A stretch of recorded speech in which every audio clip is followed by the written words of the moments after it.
In the quiet town of Bedford, Virginia, where life moved at the pace of rustling maple leaves and sleepy storefronts, there was a man named Marcus Ellery. He worked as a maintenance technician at the Beckworth Federal Courthouse, a reserved, disciplined man who rarely showed emotion. Most people around the courthouse simply called him M.E., he never corrected them. Whether they remembered his full name didn't seem to matter to him. One drizzly morning, Marcus was inspecting old plumbing beneath the courthouse basement when something caught his attention. Outside the security fence near the restricted rear parking lot, a zone flagged during a recent courthouse security meeting for suspicious activity, he spotted a black Chevy Suburban idling quietly. Two unfamiliar men were standing nearby. One crouched at the rear bumper, doing something Marcus couldn't quite see.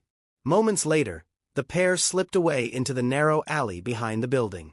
A gut feeling, sharpened from years of working in sensitive federal environments, told Marcus something wasn't right. Without hesitation, he tossed his toolkit into his battered utility van and drove straight to the Washington Street Police Precinct. "You can't just walk in here," said a buzz-cut officer coldly as Marcus stepped through the main entrance. Marcus managed to get out. "I work at the federal courthouse. I'm here to report something serious." But he wasn't allowed to explain. A detective named Lance Whitaker approached and, without asking questions, yanked the toolkit from Marcus's hands like he was a suspect. Another officer, Grady Timmons, wearing sunglasses indoors, eyed him with suspicion as if waiting for an excuse to act. Within 5 minutes, Marcus was handcuffed and escorted to a holding cell under charges of trespassing, obstruction, and suspicious behavior.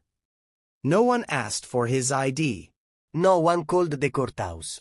No one cared why a federal maintenance worker would risk his job to report something. The cell stank of bleach. Marcus sat on a cold bench, staring at his calloused hands, proof of a lifetime of honest work.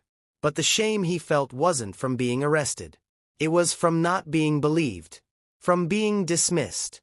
Back at the courthouse, Rodney Bryce, the head of facilities, was reviewing the work assignments and noticed Marcus had been gone unusually long.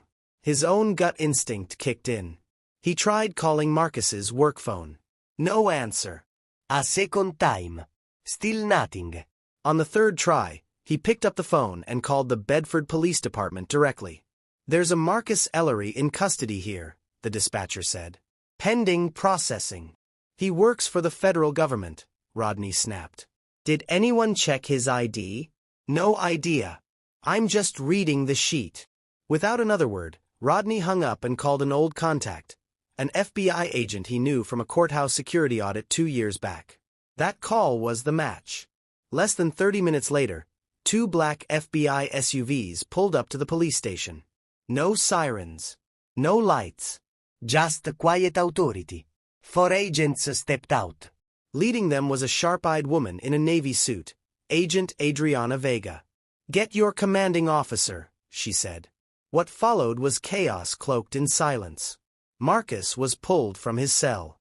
An agent unlocked the door, speaking with quiet formality. "Mr. Ellery, we apologize. You're now considered a key witness in an ongoing federal investigation." Marcus didn't understand what had happened.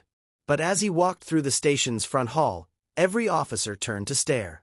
The contempt was gone, replaced by something colder. Fear. Detective Whitaker was handcuffed before the eyes of his stunned colleagues. Officer Timmons was escorted out, uncuffed, but shaking.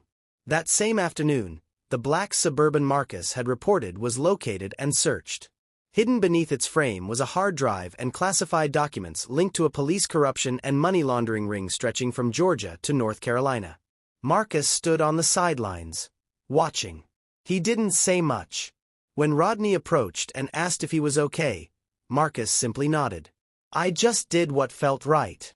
The next morning, headlines exploded. Maintenance worker uncovers police corruption scandal. FBI raids Bedford police station after tip from federal employee. One man's warning leads to unraveling of multi-state conspiracy. Marcus was asked to testify. He chose instead to meet Agent Vega at his home. They sat in his small kitchen, the table worn from years of use. Vega asked, "Do you realize what your actions set into motion?"